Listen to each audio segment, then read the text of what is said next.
Well, thank you all for coming. Welcome to the National Iron and Steel Heritage Museum. I'm Jim Ziegler, the Executive Director here. I'm delighted to have a panel of experts on the Worth brothers.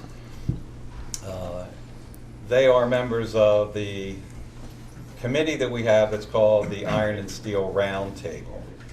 It's a committee of the board of the museum. And they are Ron Echoff, Rich Smith, and Fred Kelso. So they will be our presenters this evening. Tonight's theme was developed from a question from a visitor. The initial question was, what were the blast furnaces in Coatesville? And that developed along the way. We use the roundtable, which technically meets quarterly, but we use them. There are 14 members of this committee. We use them regularly. Not quite daily, but we field questions from the public and we shoot them on to the roundtable when we get our answers. One of the interesting things is that from a Lucan's point of view, we still have the houses and we have the plant operating.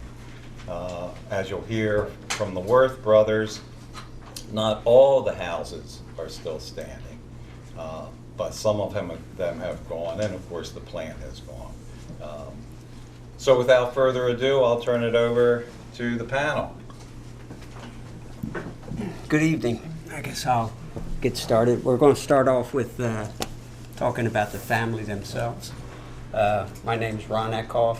I grew up here in Coatesville, about 3-4 blocks from here in front of Ash Park, Central Park on Walnut Street. Always liked history. Grew up, my aunt told me about this other steel company from Coatesville, and they had a big mansion on 3rd and Main, but that was way before I was born, so I never saw it, only saw pictures of it. So we'll get started, and this was the Worth family. The center picture is S.B. Worth. He was the father of the two Worth brothers who started Worth Brothers Company, John Sharpless Worth and William P. Worth. Those are his two sons. This was just a picture that they put out of their mills, and this would have been about 1908.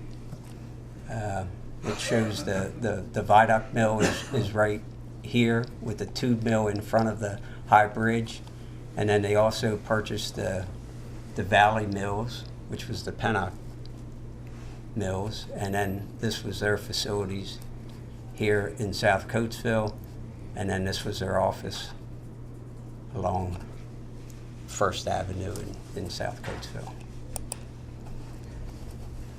We call him S.B. Worth because he has a real funny first name. Shabazar Worth. What's that? Chespazard. Oh, okay. He was born in Marshallton at 1807. He died in Coatesville at 1874, and he married Elizabeth Sharpless Worth, and she was from East Goshen. They were married in Philadelphia, and they had 3 children. They came to Coatesville.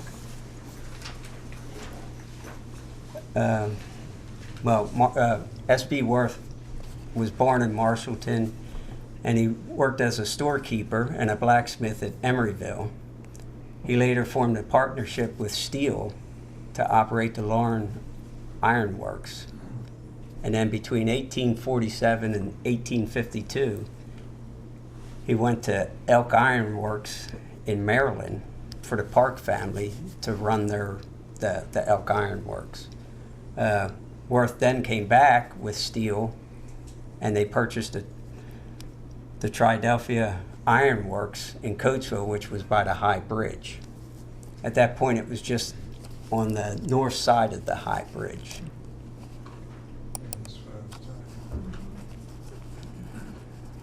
The Viaduct Iron Works supplied boilerplate to Baldwin Locomotive and iron to Morris and Task for manufacturing of iron tubes. I also found that they manufactured what they called the Union Patent stop washer, which was designed by Gibbons, which was associated with Lukens. He developed this after he left Lukens. This is what the washer looked like. It was basically a piece of flat metal that had a star on it, and you would fold up the points of the star, and then it would keep the nut from turning, and they used that on the railroads. We don't know really how many they made. I found a figure somewhere, but it was really a lot, so I'm not real sure about that. I can't really find a whole lot about this, but this was when Worth moved to Coatesville in 1853. They lived on southeast corner of 3rd and Main, and this was the house. I don't know if he built this house or if it was already there, but I know he lived in it at least from 1860 on. And I'll just point out, notice this fence here that's in front of the house. We'll see that later in some other pictures. Their first child was Isabel, and she was born in Maryland in 1849 and died a year later. I really don't know too much else about her. There really wasn't much written what she died of, and I assume she died in Maryland, but I really couldn't find that. John Sharpless Worth was the first son.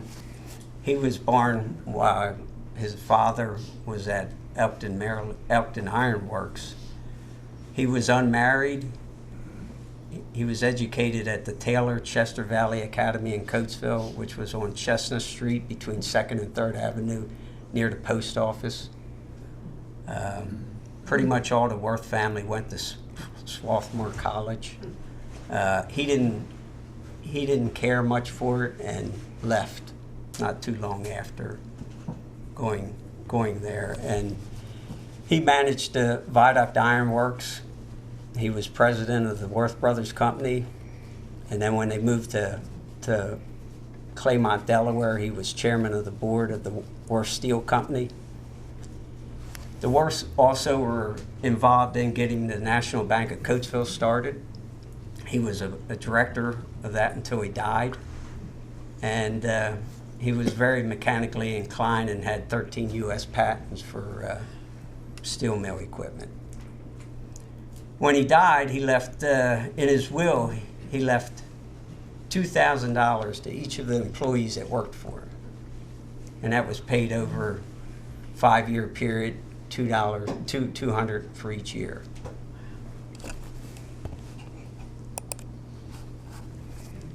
His brother, William Penn, he was born in Coatesville. He died in Philadelphia at the St. James Hotel. I guess back then that was a vacation spot. If you lived out here in Coatesville, you would have a hotel room in Philadelphia. He was also educated at the Taylor Chester Valley Academy. He went to Swarthmore, but he finished, and he had a BS in 1876. He was married, and he had 7 children. He was vice president of the Viaduct Iron Works until they sold their stock and started Worth Brothers. He also was a president of the National Bank of Coatesville and was on the board of directors. 2 of the children died early in age.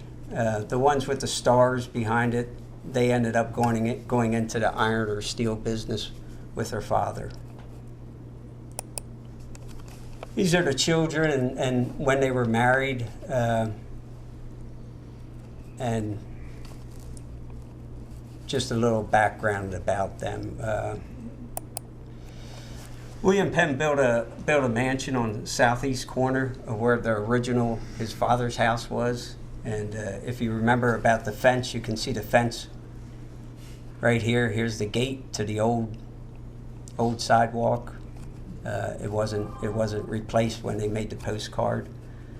Uh, it was built in the summer of 1906 and finished in the fall. It was 3 stories.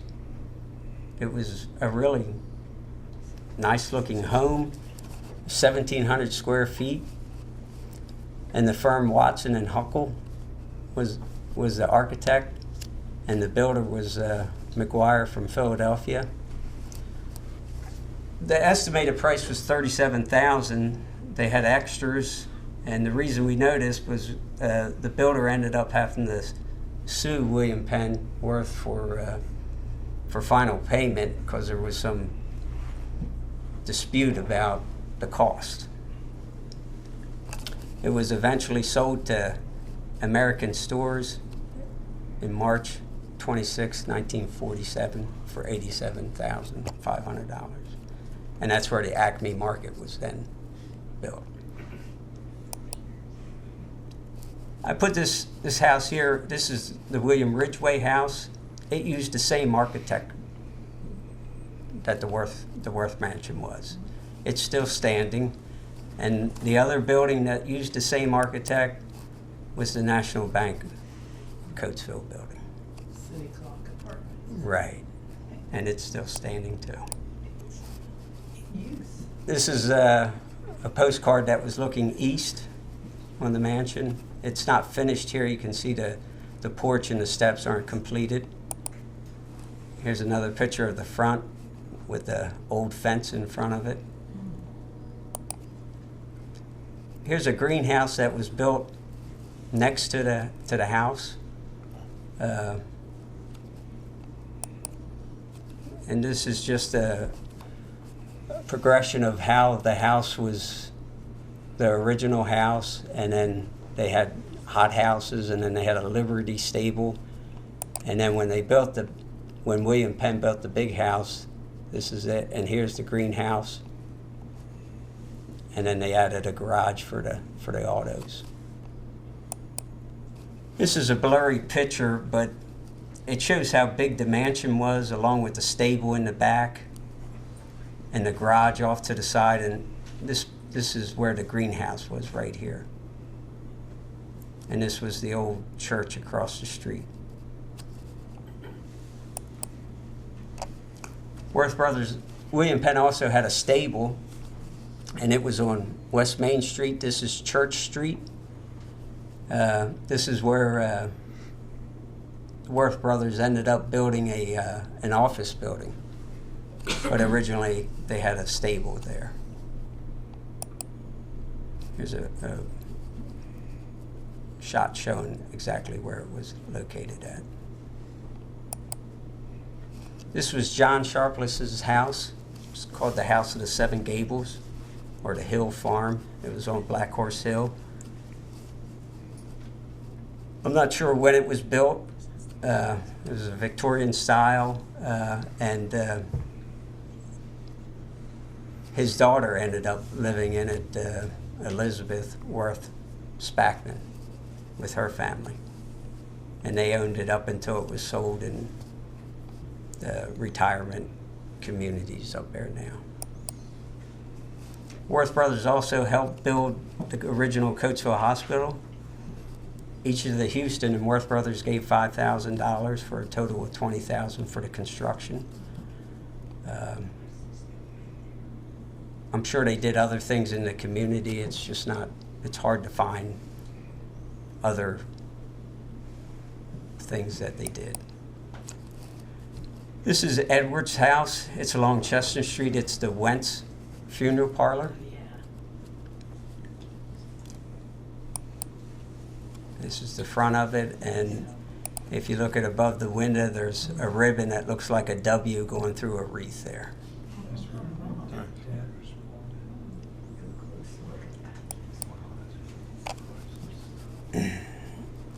Edward Worth was the son of William P.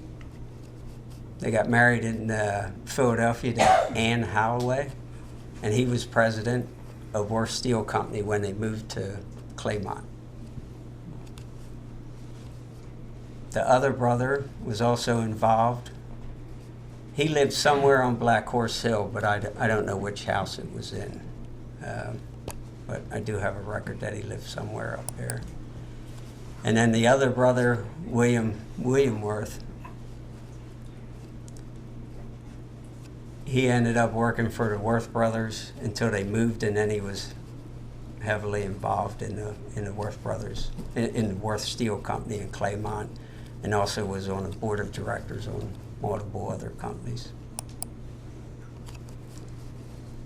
These are the three sons of Edward.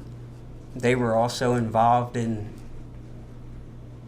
Worth Steel Company and worked until it was sold. After it was sold, the three brothers operated several small businesses: Yorkland Mushroom Company, Kennett Canning Company, and Concord Real Estate, and Splits Labs. This is a home that's up on Black Horse Hill Road. It's the Coatesville Veterinarian House. That was associated with the Worths also.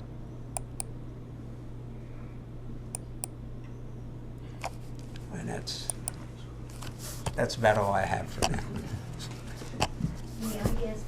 Sure. My husband and I were graduates of Coatesville in 51, and there was a Miss Worth. Yeah, I don't think she was. She was the head of the like the business section. Gladys Worth. Was that her first name? Yeah. I don't think She was still there when I graduated in '73. Of course, my husband was hired out of high school as a drafter here, and it was partly Miss Worth and another teacher that came to him and said, "You're no longer going to be just a drafter. You're going into college prep." So he took night school at Drexel while working here. So. Yeah, I don't think Gladys was a direct descendant of this part of the Worth I family. think she was single. Yeah. And I think she had a sister also. Yeah. And her sister. Yes. What's the connection between Worth Steel and Lukens? Did Worth Steel sell to them, or? No, they never. Worth brothers sold to Midvale Steel and Ordnance in 1915, and then eventually they built another mill at Claymont, Delaware. Okay. But What happened to Midvale? Midvale was absorbed by Bethlehem, Bethlehem, 1923. in Okay. And they shut all the southern works down in 1931. The tube mill continued to operate until 1942, and then it was shut down. And then Lukens eventually bought the land in South Coatesville when they went to build the electric furnace shop in the 1950s. Okay. And what happened to Claymont? The Claymont Worth was sold in 1951 to Colorado Iron and Fuel and iron. Fuel and Iron. Thank you. And then they were eventually bought by Phoenix, and then Russia. City Steel. City Steel. City Steel, and then the Russians bought it. Evraz was the last owners, and they shut down about 10 years ago or so. So that mill operated for not quite 100 years, but just recently, in the last couple of years, they demolished the plant, and I believe they're building an industrial park there. Thank you.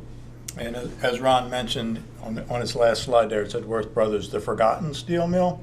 Because at one point, Worth Brothers and Houston and Sons, before it was Lukens, were, both really big and both kind of worked side by side. Yeah. But never. We don't know if they were, if they were friend competitors or enemy competitors. I think they were friends because they ended up, building the hospital together, and they did. I'm sure they did other projects in the area. What was that? What years were they together in the town? From 1870s to time they left, 1915. Yeah. But William and his brother John, they still lived in Coatesville until they died, which would have been 1922, 1923. One was on one side of the stream of the water, right? And they were both They were along both the Brandywine. They're both along. Worth Brothers owned the facilities that became Carlson's, which was north of Lucan's, and then they were south of Lucan's. And for a long time, Coatesville Boiler was between them, which was a big consumer of plates that they made. I found a brochure from Coatesville Boiler that was put out around 1910 or so, and said that they located in Coatesville because at the time over 3,000 tons of plate were rolled a day in Coatesville between the two steel companies. Yeah, Worth Brothers were actually, they employed more people than Lucan's did at the time. They had employment up to 4,000 people, and that would have been before 1915. Well, I thought Lucan's had 6,000. That was during the war in 1940s. This would have been They 1915. peaked about 6,000 during World War II. I graduated high school in 1973 and got a summer job at Lucan's, and at that time they had 5,000 employees. Well, my father was on the second shift during the war.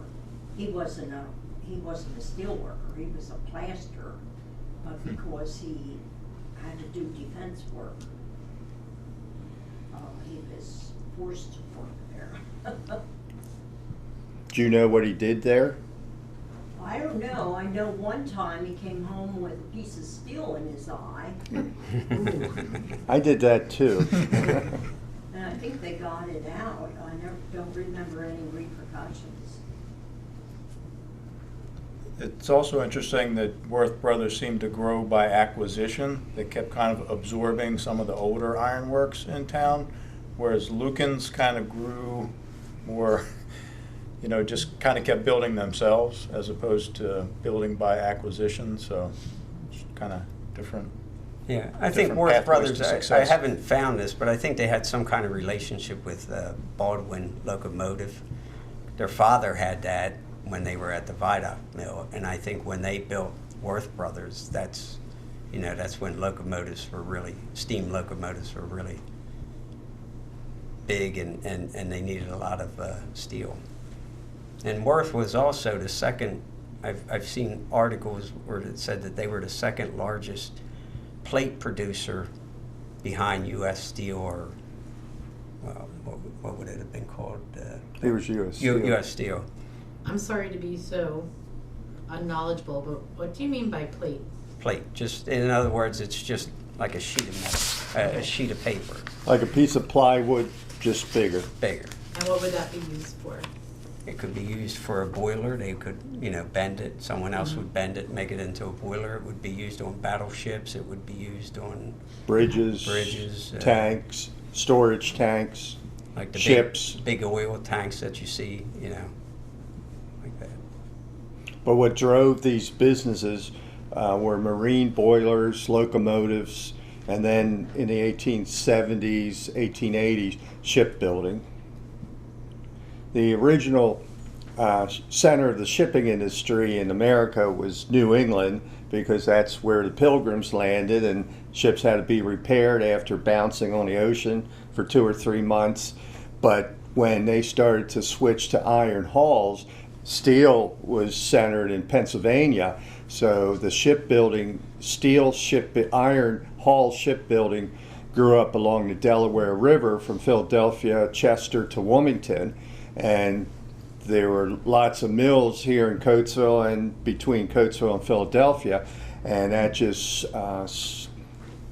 created a large demand, and Lucan's and Worth Brothers both pursued that very aggressively, and that's one of the reasons they kept growing and growing in leaps and bounds. Well, you might also say that because of the steamboat industry, they were kind of in shipping before the railroads too. So Lucan's, the first record that they have of Lucan's rolling boiler plate, so a very specific kind of plate, was 1818. And that's about when the steamboat industry was really getting going, in the railroad, maybe not till like the late 1820s, early 30s. About 1831 was the first locomotive in this country.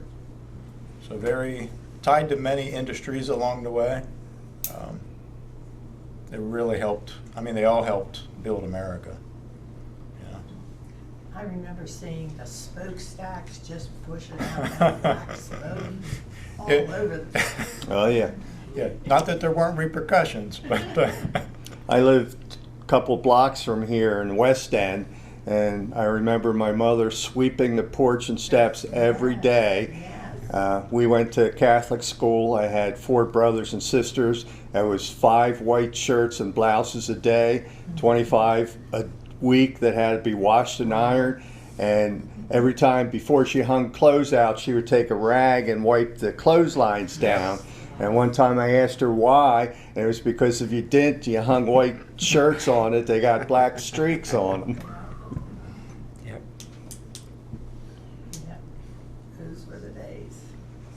When did Lucan's, or is it still operating at all? Lucan's is still operating. It was bought by Bethlehem in 1998, and then ISG, ArcelorMittal, and now Cleveland Cliffs.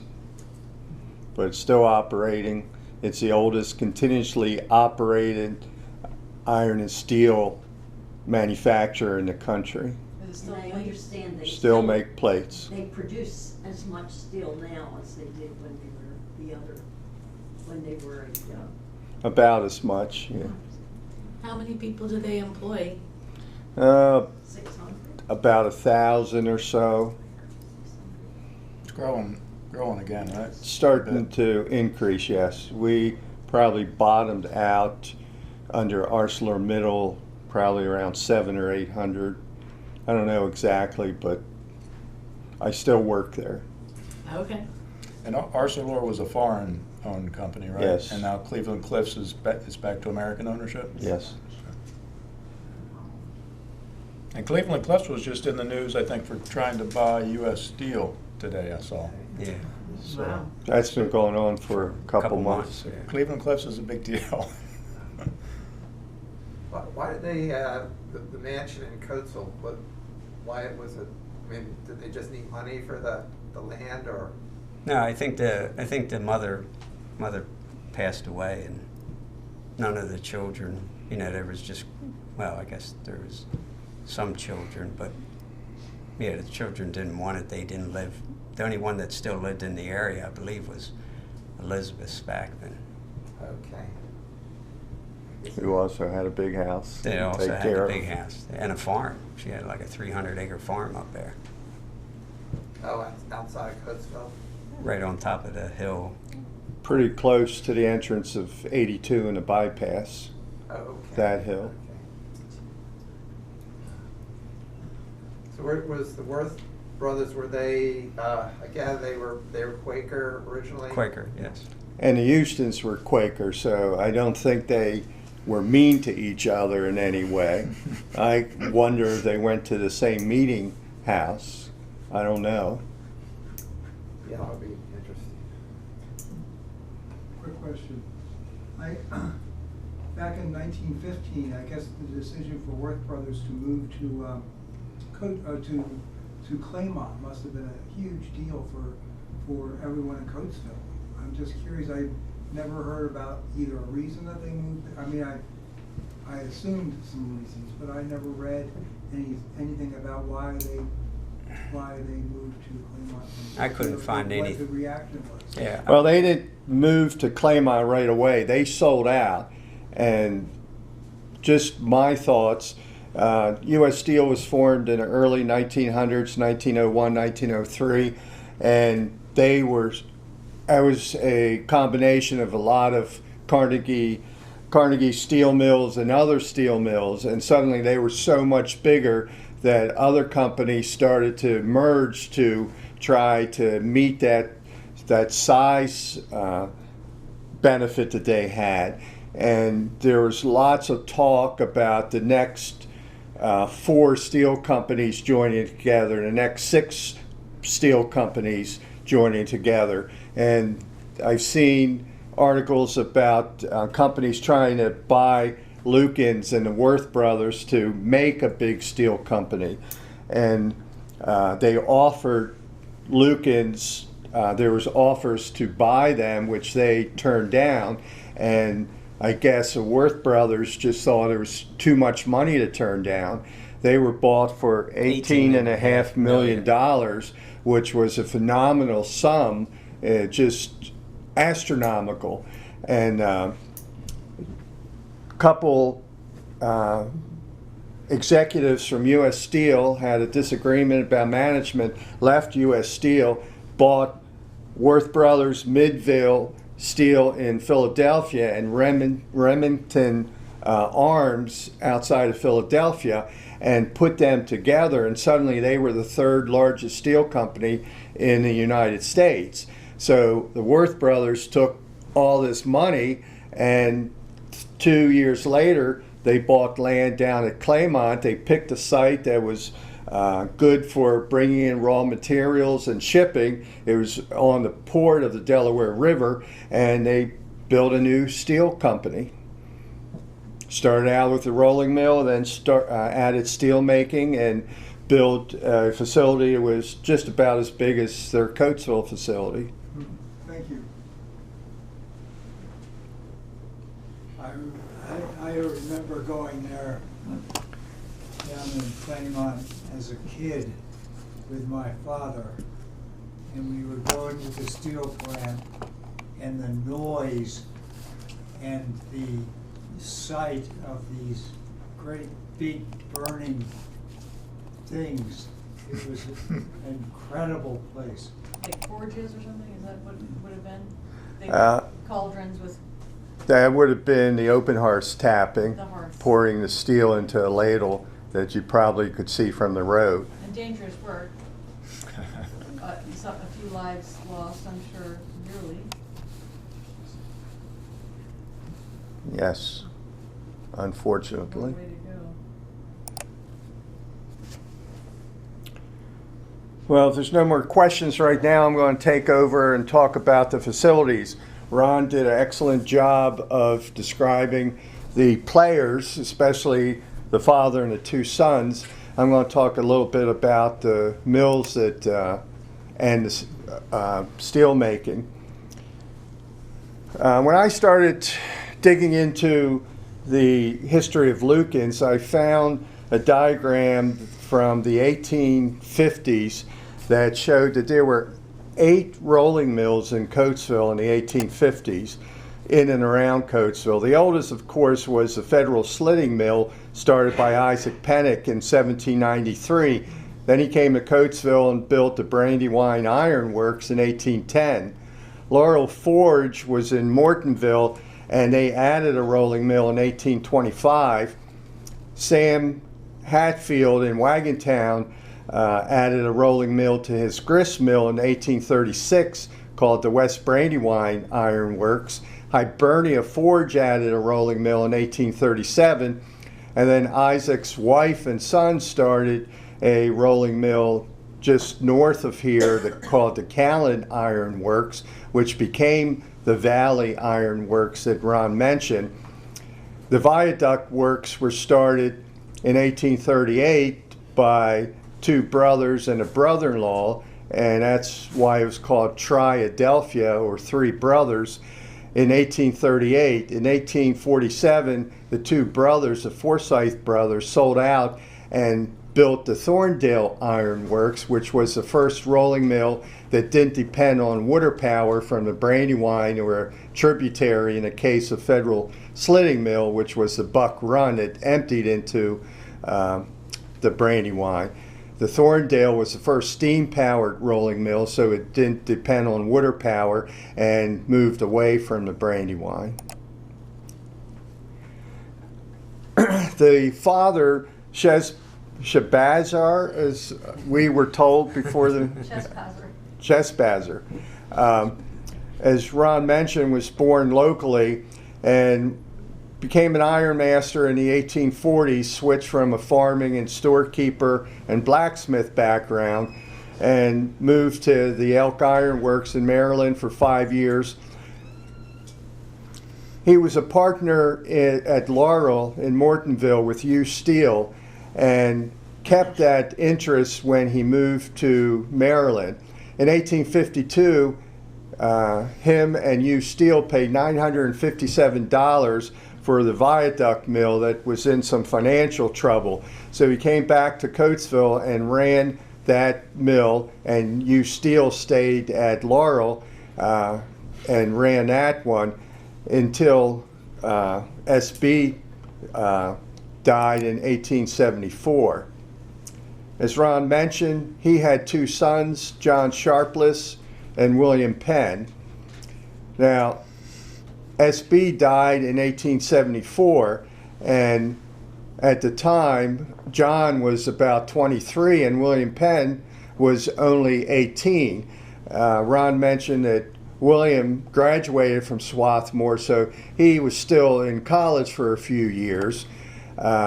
John was already working at the viaduct. So they continued their partnership with U Steel until about 1879 or 1880, and then, according to some records, they had a dispute about how the business should be run. So they sold their interest, and in 1880 started building the Brandywine Rolling Mill south of Coatesville, which started up in 1881.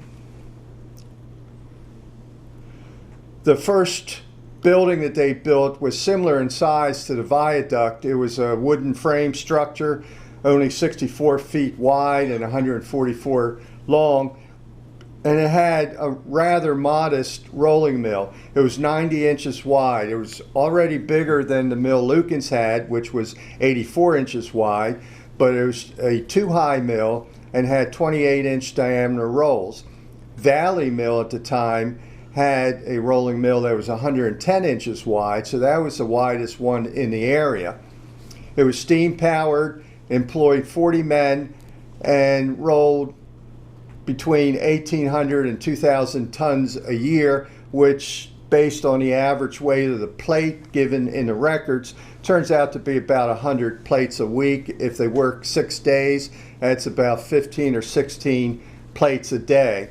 Now remember, there was no electricity back then, so they only worked one shift. You couldn't work around the clock because you could only work during daylight hours. And the mill was located south of the Lukens Iron Works on 8 acres of land. Ron showed a couple pictures from Sanborn, Paris. They were a company in Philadelphia that went around to towns, villages, and cities and did very detailed maps of every structure in the town for fire insurance purposes. So it showed whether it was made out of wood, brick, stone, or iron, if it had pipes, watchmen at night, iron, or wooden roofs. And from those maps, which are online today, we can get very detailed drawings. They did Coatesville in March of 1886, and it showed that the Brandywine rolling mill had 2 puddling furnaces, which were small furnaces that took a little bit of iron ore and a little bit of scrap metal and melted it in a small furnace and made a lump of iron without physically melting it to liquid, and then would take it to a hammer and pound it down, or a squeezer in this case, and squeeze some of the slag out to refine it, and then that would be rolled in a muck mill.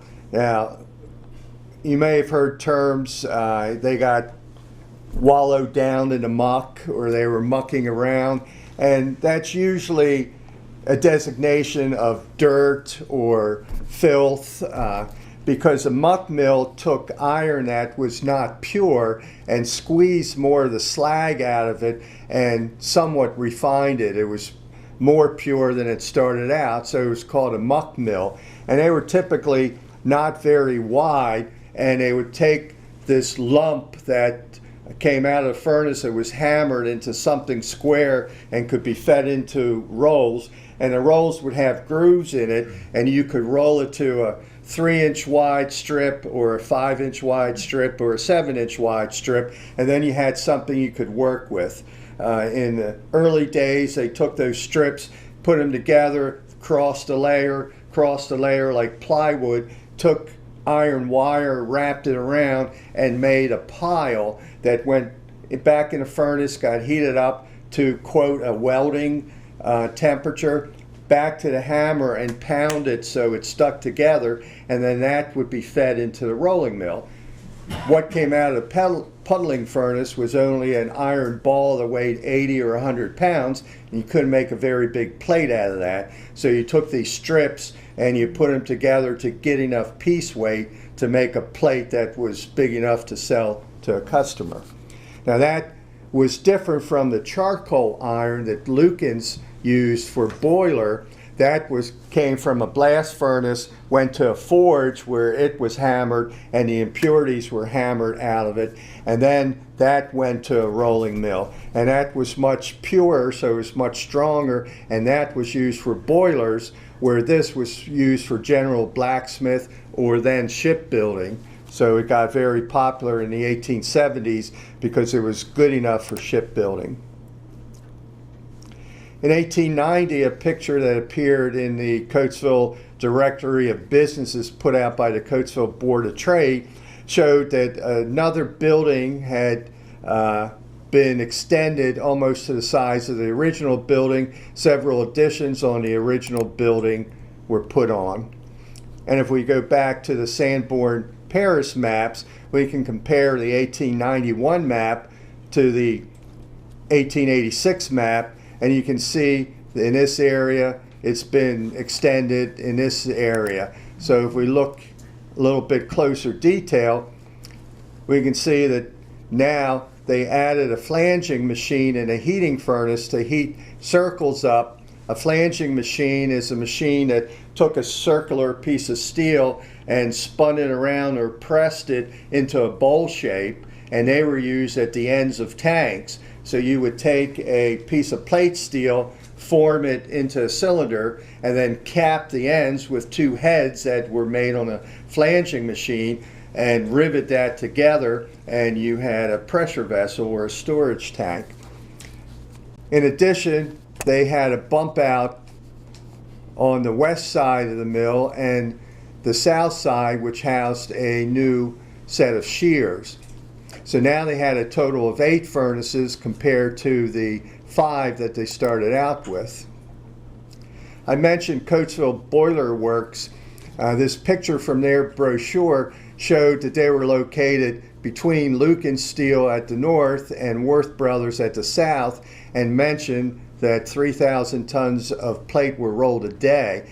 Today we roll 4,000 to 5,000 tons a week at the mill here, which is Cleveland Cliffs now, but compared to 3,000 a day 100 and some years ago.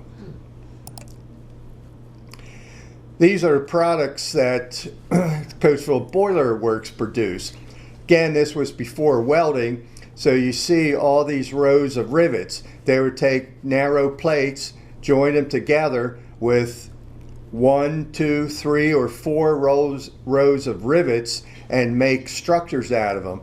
This bottom structure is a dryer or a kiln where you would dry limestone or corn. It's inclined, so in some of them, as it rotated, the material would rotate. Some debris would fall out the back, or it just moved through and dried coming out the other end. Ladles for steel industry. Again, you see 4 rows here, and you start adding 2 rows, then 3 rows, 4 rows. Suddenly there's so many holes that the material weakens, so you actually had to put a plate over it, or a fish plate, to give you more metal, because you're taking out so much metal, drilling the holes for the rivets. So any time you could get a wider plate, it was a benefit because you didn't have all the labor of drilling and riveting all these holes. So if you got say these were 60-inch wide plates, if you could get a 90-inch wide plate instead of 3 60s, you could just use 2 90-inch wide plates and you'd eliminate an entire row of rivets around that structure. So that was one of the driving forces in this industry and locomotives, because when you heated this up, the propensity to fail at the rivets was very high. So the fewer rivets you had in a locomotive boiler, the longer it would survive. So that was a driving force for wider and wider rolling mills. Again, in 1896, these maps were drawn of Coatesville, and now we see another bump out added on the northwest corner that made those two buildings look identical in the 1890 picture. And now the Worth brothers started to really expand. Under construction was a testing department alongside the mill, a second plate mill number 2, down at the southern end, and now they were getting into steel making. In 1885, they rolled their first steel, and from 1885 on, the industry was shifting from iron to steel as steel became more readily available from the Bessemer furnaces and then the open hearth furnaces. So they started out with a small steel plant with 2 35-ton open hearths. This was 1896. Lukens built their first open hearth in 1891 with 35-ton furnaces. Plate mill number 2 was 132 inches wide, much wider than their 90-inch, and then it was a 3-high mill instead of a 2-high mill. A 3-high mill had a top and bottom roll. In its case, it was 36-inch diameter. The middle roll was 22 inches, and these tables lifted up and down. So first you'd roll between the middle roll and the bottom roll in one direction, and then the tables would pick the piece up, and the opening would arise between the middle and the top roll, and you would roll back in the opposite direction. With a 2-high mill, you either had to take it up over the mill and only roll in one direction, or open the mill and take it back because the motors didn't reverse. Steam, water power doesn't flow backwards, it only flows in one direction. So when you went to steam and you had reversing motors, in order to roll in both directions, they went to a 3-high mill. And this had a big engine, 3,000 horsepower. The housings were huge. They weighed 30 tons. I can't imagine how they got them here. They had special wagons with lots of horses and oxen to pull that from either the train station or wherever it was shipped to. And from making 2,000 tons a year in 1881, this mill had the capacity of 40,000 tons a year. Again, in this directory and business guide that the Coatesville Board of Trade put out in 1897, they advertised that the 132 was the largest plate mill in Pennsylvania. And if you look at some statistics from the Iron and Steel Directory of 1898, Lukens had 3 sets of rolls and had a capacity of 60 tons a year. Of all this total, they were making 45% of the total. The Worth brothers at Brandywine Rolling Mills also had 3 trains of rolls, including the muck mill, and they could roll 50,000 tons, almost as much as Lukens.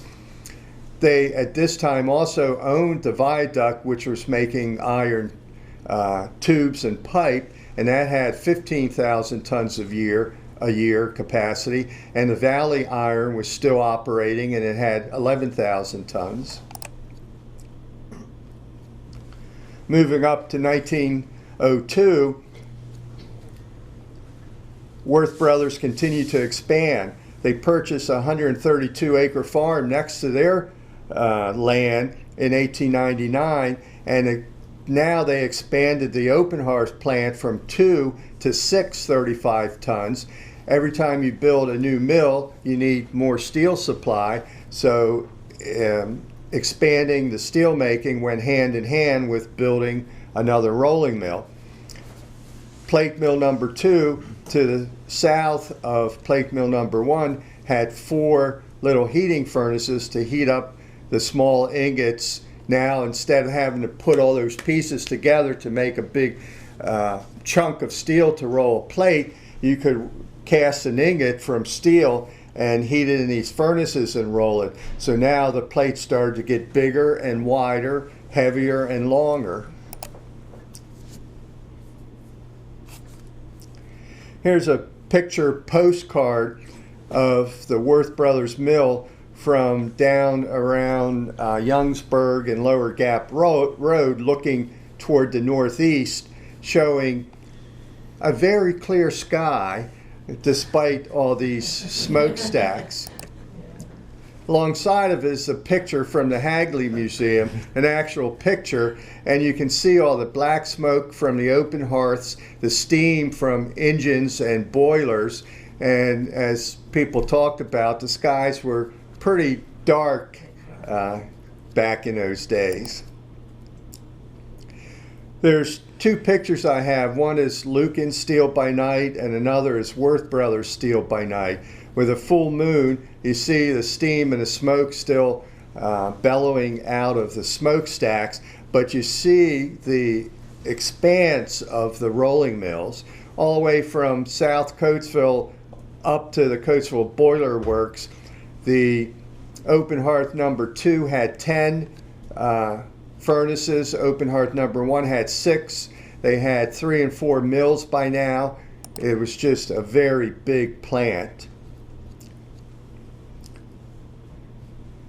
Ron showed a picture like this. It was a little different. This is an earlier picture. It looks like they had 4 open hearth furnaces at that time because there's 4 smokestacks here. It predates the map of 1902, which showed 6 open hearth furnaces. So this was built somewhere between 1886 and 1902, or this picture was taken sometime between then. This is the picture Ron showed, and then the office building, general office that they built, appears on the picture. Originally it was built as half of this, and then it was doubled in size in 1911. In 1909, 2 new mills appear on the map. Plate mill number 3, which was built in 1903, 152 inches wide, and they built a second 132-inch wide mill in 1906. And then to make more heads and put in new equipment, because if you can now roll plates 20 inches wider, you can make heads or end caps 20 inches in diameter bigger, so you need a bigger machine and more machines, so they built a dedicated flanging department building alongside the mills. Plate mill number 3 was the 152-inch 3-high. It was built in 1903, and as that chart shows, their competition with Lucan's, they kept leapfrogging each other. In 1890, Lucan's built a 120-inch wide mill. In 1896, Worth Brothers built a 132-inch wide mill. Lucan's expanded their mill to 134 inches to take the title back, and then in 1903, they built a 140-inch wide mill. It opened up in July of 1903, and 6 weeks later, in August of 1903, Worth Brothers started up their 152-inch mill and claimed the title of the widest mill in the country. So right here in Coatesville, you had the widest mills in the country, each getting wider every couple years as technology improved, their own technology. I mentioned it to someone before the meeting. Dr. Houston had 2 sons that went to Haverford College, came back, worked with him, and then took over the business. S.B. Worth had 2 sons that went to Swarthmore College, came back to Coatesville, worked for the father. Suddenly you had 4 college-educated guys working in the iron industry.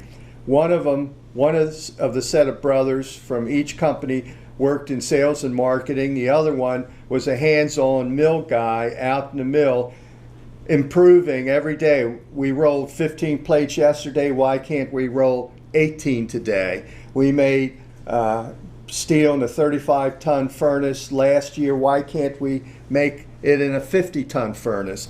As Ron mentioned, John had the number 13 patents. The Houston brother had a number of patents. They just kept improving to the point where they said, I have these ideas, I can't retrofit it on this mill, let's build a new mill. So they would build a new mill. This mill had a capacity of 120,000 tons per year because of the improvements and the wider width. Wider plates, weigh more, you make more tons with every plate, 3 times the capacity of the 132-inch mill. Here's a picture of the back of the mill.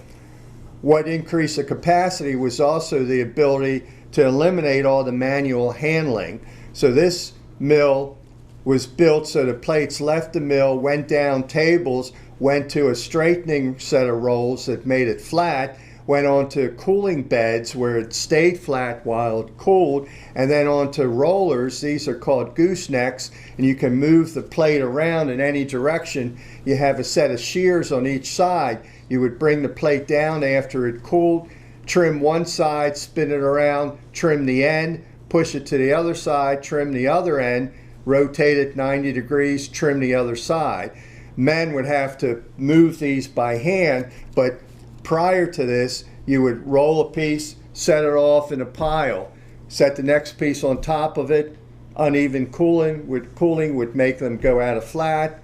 You didn't have flat plates, you put it back to the shears, cut it, set it off. Here, the plates came from the rolls, went to the shears, left the shears, they were ready to ship. In 1905, they built this second 132-inch mill, but the rolls were the same size as the 152-inch mill, 42-inch top and bottom roll with a 22-inch diameter middle roll, again driven by a big steam engine. The first 132-inch mill had 36-inch rolls, and they found out that they were not quite stiff enough to make light gauge 132Y. Rolls are like a beam, like a floor joist. If you have a wide house, say 16 foot to the center beam, a 32-foot wide structure, you go out in the middle and you bounce up and down, you can feel the joist moving under your weight, or maybe not under your weight, but my weight, and it sags because of the span. The same thing goes for rolls. The wider they are, the bigger diameter they have to be. One thing was the ability of roll makers to cast bigger and bigger rolls. When they went to 152-inch wide, the roll makers had a lot of trouble making that big roll, not only from the weight but from the cooling. So when they got to the point where they could make a roll that big, they built a second mill with rolls just as big but only at 132-inch wide. Eventually, they cut back the width of that first 132 mil back to 112, keeping the rolls at that same big diameter. So now they had a stiff mill at 112 and a stiff mill at 132. They also built this new dedicated flanging department that I mentioned. These are pictures of the end caps, or heads as they're called. And larger mills meant larger heads, so they needed more machines and a bigger area to process more. You can see if you look closely at the edge, this was called a flanged only head, where it just took a flat circle and bent the ends down and riveted to the end of a tank and made a flat tank. Eventually they start dishing the heads and making an elliptical head, because they realized, somebody realized, that like a balloon. When you blow into a balloon, it expands equally in all directions. The pressure is equal. You have more surface area in a curved surface like this than you do in a flat end. So the cylinder can take a certain amount of pressure, but that same pressure wasn't distributed over as big an area with a flat head. But when you had an elliptical head, you had more area and it could take higher pressure, so the end caps didn't fail prematurely before the cylinder failed. So eventually they all moved to elliptical heads. I was fortunate enough in the summer of 1974, my second year as a summer worker at Lukens, I worked in the spun heads department. When I came back as a full-time engineer in 1977, at one point I was a metallurgist for the spun heads department, so I learned quite a bit about spun heads and pressed heads. The map from 1909 shows a second steel plant. As they built bigger mills, they needed more steel supply. They built another steel plant in 1903 with 10 open hearths, and you can see this building just dwarfs the rolling mill. It's longer than two of these mills put together. And in order to get away from buying pig iron and scrap to feed the open hearths and melt steel that was already made, they started construction of a first blast furnace in 1908. It took them 2 years to build the blast furnace, came online in May of 1910. A year later, 1909, before the first one was online, they started construction of a second one. And by 1912, when that came online, they had 2 blast furnaces down toward Modena, still along the Brandywine. So that was the first fully integrated steel mill in the east side of Pennsylvania. Now, in 1888, U Steel, who was still running the viaduct plant, got into some financial trouble. So the Worth brothers went and bought the viaduct mill where their father had worked for 20-some years. Those rolling mills now were too weak to match the rolling mills that they had designed, so they converted them to producing plate to making scalp. They narrowed the mills down and they rolled mostly iron, which is a lot softer than steel, and fed it to the tube mills at the viaduct plant. Then in 1903, they built a new tube mill. The original viaduct was on the north side of the arch bridge. The tube mill was on the south side, and that's what eventually became Geo Carlson's. I saw a story when I was doing some research from a Coatesville City Council meeting in 1900. Ron mentioned that the Worth Mansion was at 3rd Avenue and the highway. 3rd Avenue did not go south to Harmony Street, and the city wanted to extend that. There was a school on the other corner. They wanted to build 3rd Avenue through, and the Worth, was it John that lived there? No, William lived there. He didn't want the traffic, and he fought it, and they said, no, we're going to build it. And he said, if you build it, I'm not going to build this tube mill, and if I build this tube mill, we're going to hire more people here in Coatesville.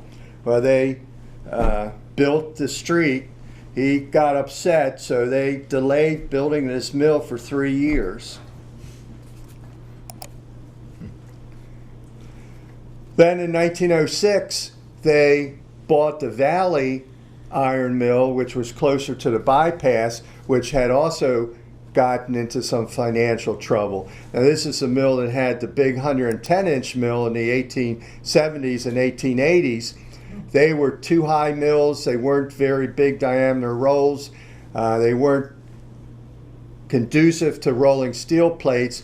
So they bought them, narrowed the mills, put in some forges, which were like a little wood stove down here where you put a little bit of iron ore, a little bit of iron scrap, sort of like the puddling furnace. You got it hot and it started to get mushy, and then you took it over to a hammer and squeezed the impurities out of it, and you made charcoal tubes for locomotives, which was a big business, same business that Parkersburg Iron was in for 50 years.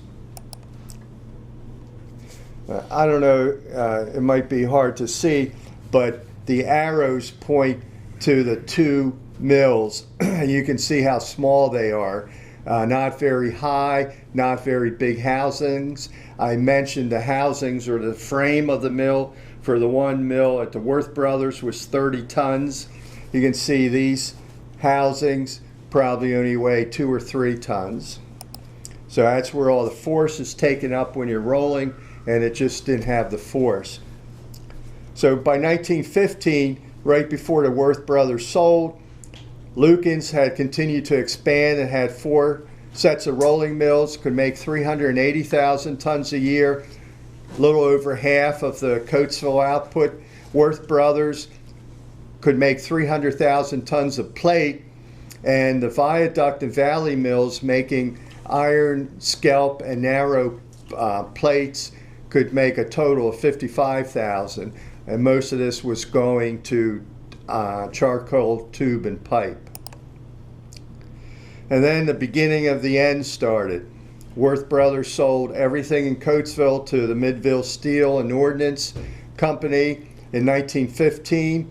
The Valley mills ran for a couple more years, but then they were dismantled in 1919. Bethlehem bought Midville in 1923. They shut down the rolling mills in 1931. I did some digging and I found out that the 2 of the 4 rolling mills and the entire flanging department were moved to Sparrows Point, Maryland. I'll tell you a little aside story. In 1990, I made a trip with 3 other guys from Lukens down to Sparrows Point to look at their descaling system, the spray system that knocks the scale off a plate. When you heat a steel up, it forms rust or oxide on it. If you roll that into the plate, it makes defects, so you use high pressure water to knock that off. We were looking to replace our system. Bethlehem had a new system at Sparrows Point. We went down to see it. They had a 3-high, 160 wide mill that broke down the slabs and sent it to a 4-high, 160 mill that was built in 1955. I had not seen a 3-high mill operate since our 120 mill shut down in the 1980s, so I was looking at the 3-high mill, and a maintenance guy came up to me and said, "Hey, we have your old rolling mill." And I said, "I don't think so." "Yeah, this 3-high used to be yours." I said, I looked a little bit into the history of Lukens, and we never had a 160-inch mill. So he went off. We had a meeting in a conference room. He brought in a set of blueprints and flopped them down on the table, pointed to the title block and said, "There, it says Coatesville, Pennsylvania. This was your mill." And I said, I heard that there were, from Gene Diorio's book on Lukens, that there was another rolling mill in Coatesville, and that mill might have had a 160-inch mill, but I'm telling you, it wasn't Lukens. It did not belong to us. I felt like Pontius Pilate. No, that is not my mill. Well, here, Bethlehem, I didn't know that Bethlehem had a plate mill in Coatesville. My grandfather worked at the tube mill for about 15 years until it shut down in 1942, and then he came to Lukens and worked for 25 years. I didn't know they had plate mills, and I didn't know that they took these 2 mills, the 114-inch mill, they made that into a 110-inch mill, and they took the 152-inch mill and widened it to 160 to feed this new, or then eventually they built a new 160-inch mill in 1955. So from 1931 until 1955, they operated the 2 Worth Brothers mills, and then in 1955 they built this big new 4-high mill, shut down the old 110, and kept the 152 that was widened to 160 to feed the 164 high. So that's my presentation. Any questions about anything I talked about? Very nice.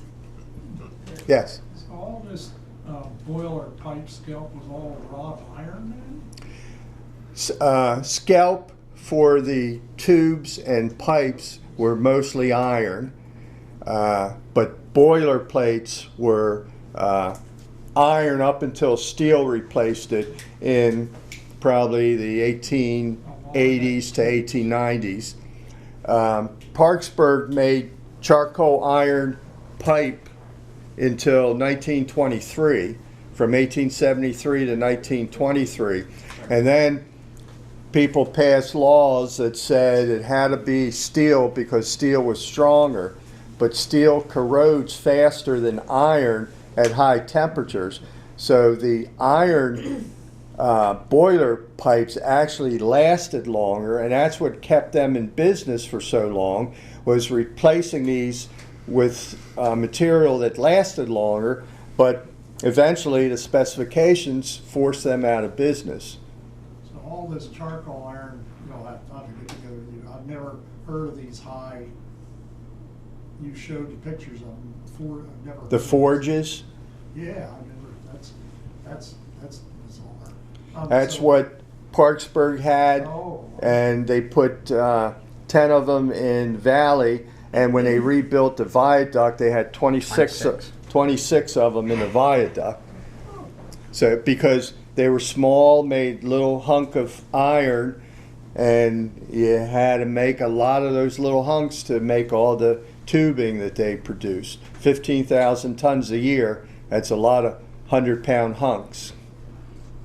So then, the blast furnaces here were kind of short-lived, I guess. From 1910 to 1928 or 29, Bethlehem shut them down before they shut the mills down. So did they ever supply either hot or cold iron to Lucan's open No. heart stuff? No. You saw that they didn't quite make as much as Lucan's, so they weren't going to give any of their source material away. They needed all they could to roll plate. I'm just amazed the whole thing came together here because they shipped everything in and there's no coals, no iron, there's nothing here. That's interesting. Yeah, so the interesting thing about the charcoal iron, so in the old days of making iron, you used charcoal until about the 1850s, and then the main source of carbon became anthracite coal. But the charcoal tubes continued to use charcoal, which I'll talk about in a second, because it gave better properties than the anthracite coal for that particular application. So charcoal was made by cutting down forests and having guys living out in the woods, the coal burners or colliers, and actually stacking up the wood and cooking it. So they would make like a big structure out of cordwood, and they weren't quite burning it, but they were cooking it to reduce it to very dense, very carbon-rich, very energy-rich material. So it's interesting that until the 20s, as Rich mentioned, there was still charcoal being produced, even though anthracite coal was the prevalent, the prevalent coal source being used. So that's one of my main interests, is the charcoal burners and what went on in the woods to support the industry. Question? All the mills that Worth Brothers had, is that roughly where the electric arc furnace is now? Is that? Yes. The rolling mills were closer to the road, so where the parking lot is and where Coatesville scrap iron is on the left going down, that's where the rolling mills were. The blast furnaces are where the electric furnaces are today. We have a 20 million gallon reservoir down by the electric furnaces. That was the ore dock for the blast furnaces. It was a depressed pit where they brought the iron ore in and dumped it from rail cars into this massive pit, and I guess eventually filled with water, and someone said, hey, that makes a good reservoir. Okay, I forget what year they tore it down by the electric arc. The old concrete or where it was arch bridge over the road. That wasn't Lucan's then? That actually said Worth Brothers on it, I remember that. That was a bridge they put over the road to get slag from the blast furnace to the slag dump, which the macadam plant eventually, I think, originally started processing that slag into macadam. The macadam plant on 82 south of Coatesville. IMS. It's so high as the furnaces, weren't they down on the level? Blast furnaces are very tall, 80 foot high, but they had a railroad that went across the Brandywine and then eventually increased in elevation to get over the road. Switchback? What's that? Did it have a switchback on it? I'm not sure what it looked like, but by rail they moved the slag from down in that area over to the southwest corner. Okay. You had to get up that high. I noticed production was quite high during, looked like the First World War there. What was driving the production? Shipbuilding. Shipbuilding. Yes, United States built a lot of ships. That's why Lucan's built the 206 mill. That was going to be the mill to build wide material for ships. And just when it started up, the war ended. And that kind of drove Lucan's into a small period of economic stress.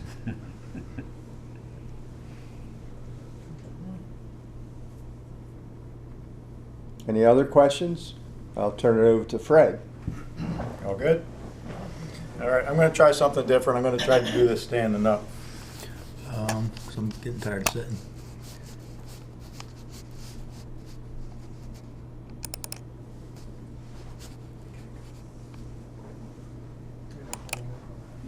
All right, so I'm going to see if I can do this from over here. My name's Fred Kelso. Like Rich and Ron, and I'm sure a lot of you got lots of Coatesville connections. Was born at the Coatesville Hospital that was shown there. Raised in West Callan Township, within about 2 miles of the Hibernia rolling mill that was shown. I grew up at Hibernia, spent a lot of time at Hibernia Park. Found out that my wife's ancestors were puddlers at the Hibernia rolling mill, so back in the 1830s, 1840s. Let's see, graduated from Coatesville High School, 1983. I was the proud recipient of the Lucan Scholarship that year. Actually got presented to me by one of my West Callan neighbors, Al Eastburn, who was an executive at Lucan's at the time, and used that to pursue an engineering career. I got into different kind of materials, composite materials, carbon epoxy, got into the aerospace industry. But my family's connections go way back to the 19-teens. My grandfather Walpole actually moved from England to work for the Lucan's security force. My grandmother, his daughter, worked as the head of the secretarial pool back in probably in the 50s and 60s. So lots and lots of connections, lots of interest in industrial history and Coatesville history in general. So these two gentlemen, obviously, wealth of information, gave you the main course. I'll try to give you a little bit of dessert, a little bit of things on the fringes of what they're talking about. So what I discovered was by searching Coatesville on eBay, came up with some ephemera and discovered this gentleman named Benjamin Franklin Bard, a carriage builder and manufacturer of hardwood. And he actually leased a sawmill at the Worth Brothers Viaduct Iron Works in the 1890s. And so I'll talk a little bit about that. It's a little bit of a fringe story to the Worth Brothers story. So found this cool newspaper clipping from the Reading Times from 1888 when the viaduct works were sold to Worth Brothers, and it happens to reveal that among the properties sold were a grist mill and a sawmill. And we now know that those properties, those mills long predated the building of the Triadelphia rolling mill, which was mentioned, Triadelphia being built in 1837 on that site. Why?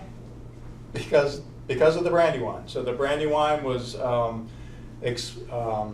really exploited from the very early days, going back to the Hatfield mill, which was mentioned, the Hatfield rolling mill, started out as a grist mill. That one, the Chester County Archives discovered goes back to 1720. So the milling there in Wagontown goes back to 1720. So all these really valuable industrial sites, the water-powered sites, started out with grist mills, and they almost always had sawmills associated with them. They were, trying to, well, they needed wood themselves for one thing, but they were trying to capitalize on those resources. In addition to the grist mill, so strictly a grist mill is a mill for the local farmers, so they can bring their grain, get it milled, bag it up, take it home. They leave some with the miller. But there were also merchant mills. So the merchant mills were meant to put the flour into barrels, put it on ships, and export it. And a lot of it went to the Caribbean to feed the slaves at the different islands down in the Caribbean. So really rich industrial history, the iron part of it. So again, it goes back to 1720s. The Rokeby mill that was shown about 1793, so one of the earliest iron works in this area, and then the Lukens Brandywine rolling mill about 1810. So all kind of riding on the shoulders of the millers that preceded them. So it's a very linear growth out of this grist mill business. So let's see. Oh, so I also wanted to talk about steel in Worth. So Rich mentioned Hughes Steel. Ron mentioned Hughes Steel. Anybody familiar with Doc Stone? Anybody remember the name Doc Stone in Coatesville? Yes. Yes.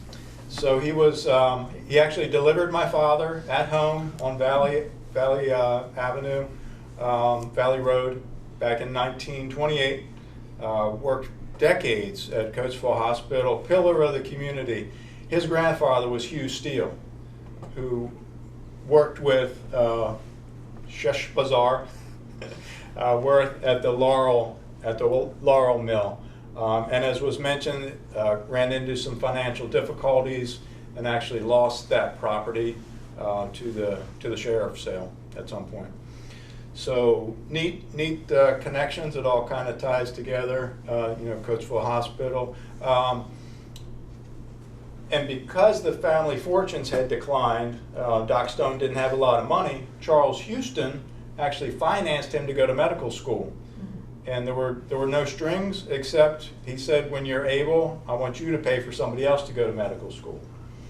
And later on, Doc Stone worked in the iron industry. I don't think he worked for Houston. I think he might have worked for Penrose, but it wasn't the Lukens predecessor. Worked for the school district, and then actually went on to work at the Coatesville Hospital as head of surgery maybe for some time. So I just wanted to point out that other cool connection there. Okay, so this is the piece of ephemera that I picked up. It's dated 1896. B.F. Bard, carriage builder and manufacturer of hardwood. And there it shows that viaduct, the high bridge that we all know and love so well. So it was right up there against it. So this just shows mills on the Brandywine, but we know that he was specifically a wood dealer, wood manufacturer. So I believe, Ron, are you the one that gave me this photo? So a photo from the Chester County Historical Society actually shows the mills. What's written on it is the Truman Grist Mill.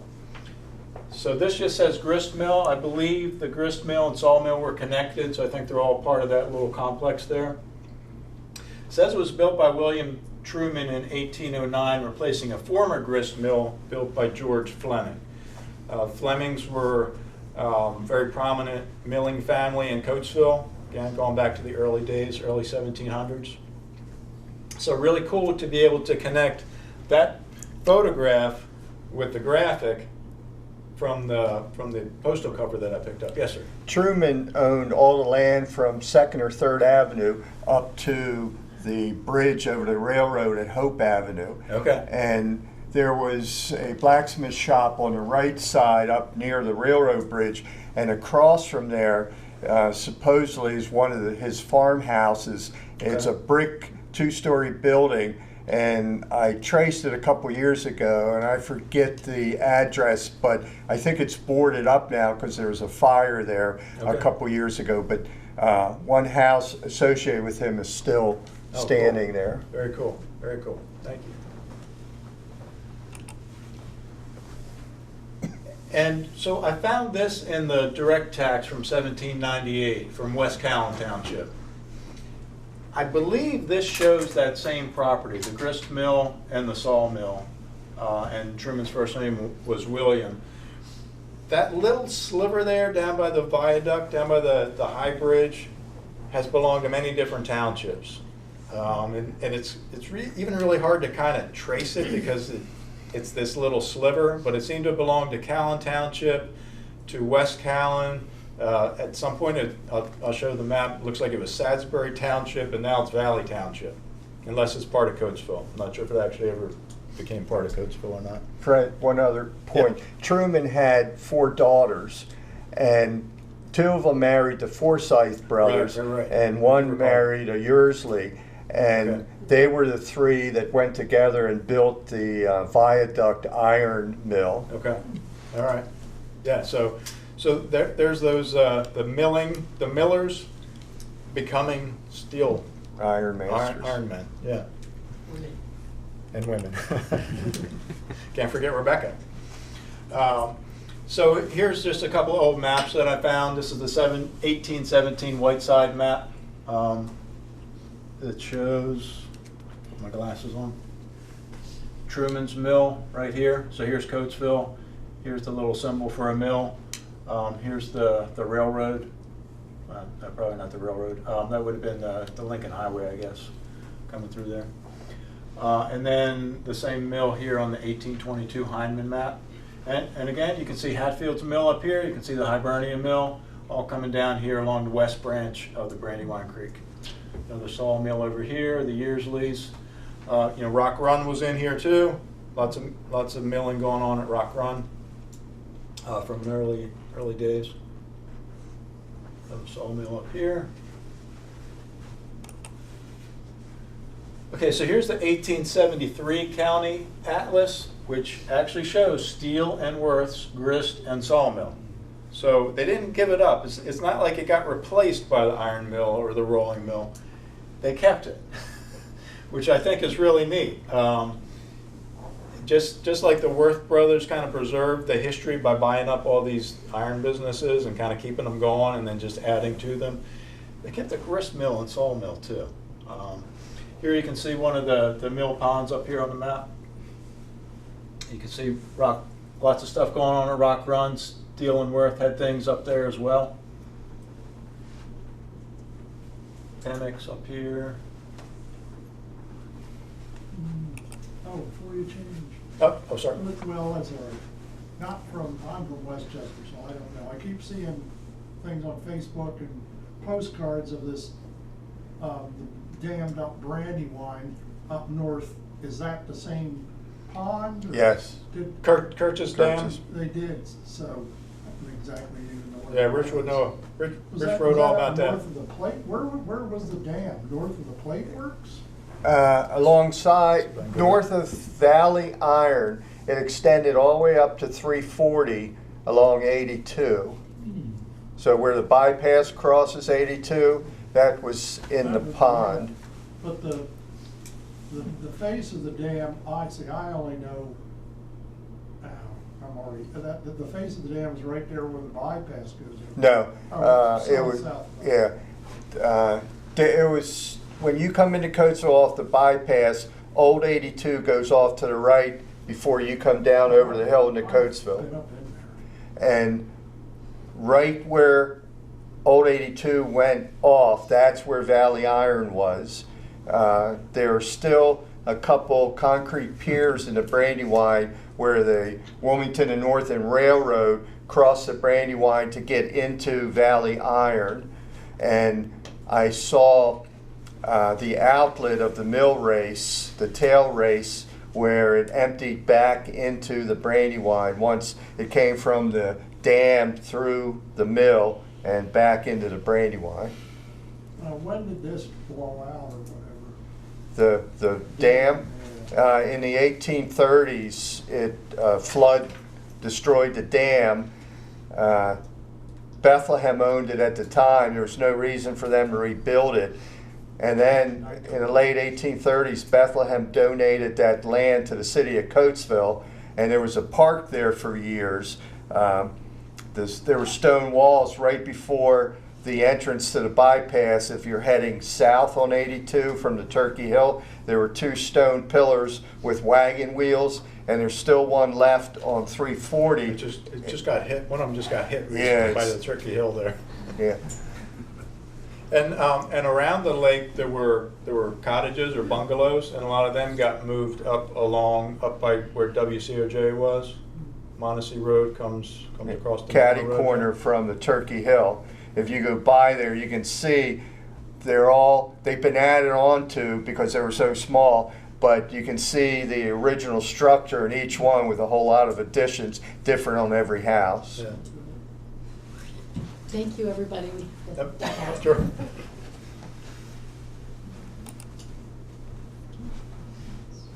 Okay, so this was cool too. Found an article from 1891 about a fire at the Worth Brothers farm. Worth Brothers farm. So here's these guys building these giant rolling mills, you know, competing with Houston/Lukens, and they got a farm. I believe it was the work of incendiaries or arsonists, which could be a result of some disputes that I'll talk about in my next short presentation. So it's possible that they were actually operating the grist mill or leasing it to somebody, but still taking advantage of it, still making money from it with their product, because it says their mows were filled with hay. Thought that was a neat little extra bit to their story. Okay, so who was B.F. Bard? So back in 1887, he was a merchant in Lancaster City. He and another gentleman named Benjamin rented a storeroom, dealt in dry goods, notions, things like that. And then he was an inventor. So a little bit later on, and mentioned some in Coatesville here, he was coming up with inventions for carriages, protect people from injury, a brake for a spring wagon, device for making fluting and accordion pleating, all kind of stuff. So he was a very inventive guy, and he happened to bring his talents to Coatesville, and he seemed to have leased that sawmill that still belonged to the Worth brothers. He didn't buy it, he didn't own it. He still added a lot to Coatesville for many years. But I never heard of him. Anybody else ever hear of him? No. Just, again, stumbled across it with this piece of ephemera. And he was doing a lot. In this 1898 article, it says he has an order for 1 million small walnut handles. Again, all this iron being built, all these tens of thousands of tons per year of iron. And here's this guy making 1 million walnut handles too, in a Worth Brothers property. Another piece of ephemera I picked up, doesn't have a date, but again it mentions B.F. Bard, Coatesville, Pennsylvania, and I don't know if you can read it, but he's ordering, I think, axe handles, so I think he might have outsourced some of the work. So he might have done like the initial milling of the wood and then sent it out to be processed.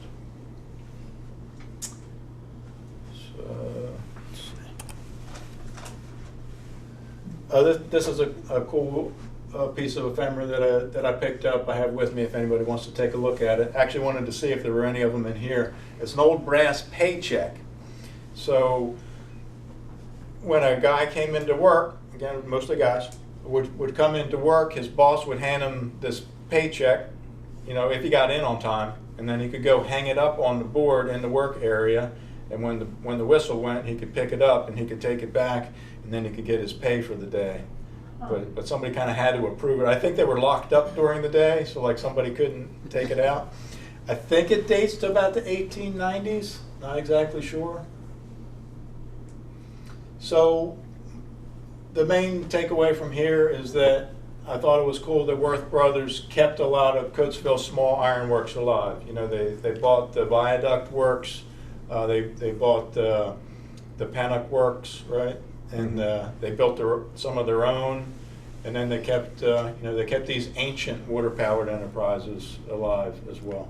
Fred, that says paycheck, is that true? Yeah, yeah. So the term paycheck, as we use today, it was actually originated from a check on how you got paid. Yeah, exactly. So there are other like ID tags and things that look like this, or time checks. You know, time cards kind of came out of this too, but I thought it was cool that specifically said pay check. Yeah. Any questions on B.F. Bard and his place in the Coatesville iron industry, so to speak? I like the part about the 1,000 police clubs going Yeah. to New York City. Yeah. That's interesting. Yeah, that was a week's worth. Kept breaking them somehow. All right.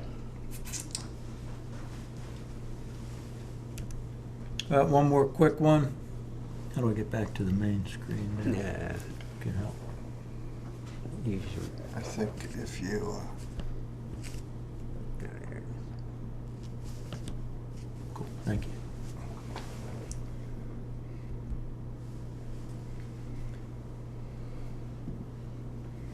Okay, so just some newspaper clippings. I love the old newspaper clippings. Got a couple of subscriptions to different old newspaper databases. It's hugely valuable in my passion for local history. So a couple of events to talk about here. So here was a strike from carried over from late 1886 into 1887. Coatesville iron industry in turmoil. So the employees of Pennock and Company, Worth Brothers, Houston and Sons, all struck at the same time for an advance of wages. The only one that wasn't striking was the Coatesville Iron Mill, but that was only because they had like 2 weeks left in a contract or something, so they soon joined it as well. So number one, it's cool that there were 4 really vibrant, viable iron companies at the same time in Coatesville. So not just these 2 behemoths of Worth Brothers and Houston, but there was also Pennock's and there was also the Coatesville Iron Company. A couple days later, the backbone of the strike was broken when Pennock and the Coatesville Iron Company granted the advances. So they said, yep, we'll give you more wages, you deserve it. So like 6 days later. But Houston and Sons and Worth Brothers were still shut down. So somebody asked about, did they ever do stuff together? Well, sort of. They stuck together for the purposes of this strike, at least. Again, still November, a little bit later. Says the strike continues unabated, with unabated determination on the part of both employee and employer. The men say they will never work for these firms again unless their requests are acceded to, and the firms say that they will never yield to the men. So this is tough. And again, they say Pennock and Viaduct, they got plenty of work, they're back to work, those guys are making money, it's all cool. Well, it gets even worse because then Houston and Worth Brothers bring in the Pinkertons. So the infamous Pinkerton detectives, and they make everybody all upset. So let's see. When approached on the streets, they point revolvers at the citizens who attempt to speak to them. I mean, this is serious stuff. Every train is being watched closely to see that nobody comes to take the situations offered at the mills, right? So no Scabs. Scabs, yeah, thank you. Strike breakers. the streets are filled with men. An indignation meeting of citizens was called for 2 o'clock at the old town hall, but it wouldn't hold all the people. So very, very tense situation. James Davis denounced Pinkerton thugs as the offals of prison, the scum of the cities, and men who are too lazy to work if they get it. A boarding house has been fitted up at the mill to accommodate the black sheep, so meaning the Pinkertons. Which side was the newspaper on? Yeah. Okay, so the strike is broken. Things quieter at Coatesville. Matters at Coatesville have quieted down. A portion of the Worth Brothers mill was started on Monday with proprietors, clerks, and bookkeepers working at the furnaces. Many strangers have arrived, but they leave town when they find the state of affairs. So not quite as tense, but things still aren't, back to normal yet. The detective's still on guard, not flourishing the revolvers. Let's see here. No action is being taken at the works of Charles Houston and Sons. Then we see in February of the following year, strike at the Lukens Rolling Mills. Charles Houston and Sons proprietors, and at the Rolling Mills of Worth Brothers are practically at an end. 2 additional furnaces have been put in. The workmen have gone back at the firm's terms and at the wages paid before the strike. So with these 2 Quaker companies working together, again, not getting in, taking sides or anything, but this is what happened. They won. So the other 2 companies, maybe they were paying too little to begin with and they realized it. Maybe Worth and Houston were paying plenty and they knew it. I don't know. But cool piece of history that kind of tells more of the overall story of the Coatesville iron industry, with Worth Brothers as a big part of it. Just included that arson article again here because it happened a couple of years after that big strike where the Worth Brothers wouldn't pay their workers. Somebody might have still been upset, don't know. And then Rich mentioned that steel. So steel was coming into the Worth Brothers portfolio, and here's an article about the new steel plant in 1895. Work is being pushed vigorously, hope to have it in definite shape ere the snow flies. Every details under the personal supervision of J.S. Worth. It was mentioned previously. And then, not really a whole lot to say here. A lot of you are probably familiar with the lynching that occurred in Coatesville. Made headlines probably around the world. Just wanted to point out that Zachariah Walker, the gentleman who was lynched, was a lever puller at Worth Brothers. I don't know exactly what that meant as far as his occupation, but the officer who he had shot was a policeman of Worth Brothers. So this very important story in Coatesville's history also has some close ties to Worth Brothers. All the hydraulic cranes that were ground mounted and hydraulics on the open hearth and pneumatics all had big levers. Okay. And someone directed them when to open and close the switches to raise something, open a door, tilt a furnace. So that's what a lever operator did. Okay, cool. Very cool. I thought that young man had come up from Virginia. He was fairly new to the area that got lynched. And that's a really important point. So the whole migration, from the south up to the north for jobs definitely played a huge part in Coatesville's history. So not just But the Coatesville people did not act very. I mean, no. The churchgoers of Coatesville rushed to that hill and. Yeah, very, very sad day in the history of Coatesville. That was around 1915 or something, wasn't it? 1911. Yeah, August 12th, 1911.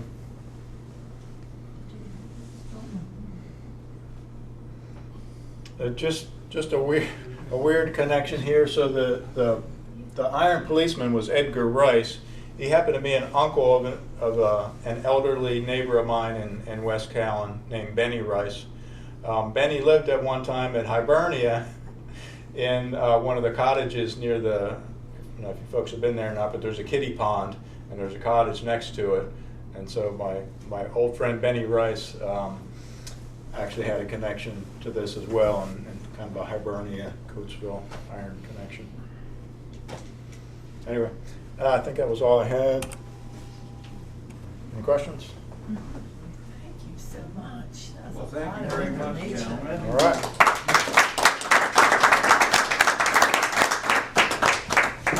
Thank you all for coming. It's nice to have people here. We did Zooms for, I guess, 2 years. But it's nice to have a group here, and thank you all for coming. Come again December 8th, the second Friday. 5 to 8 is our holiday open house. So Sharon and Scott will have everything adorned just beautifully for the holidays. We'll have trains running, and we can talk about all the things that we learned tonight. So thank you again.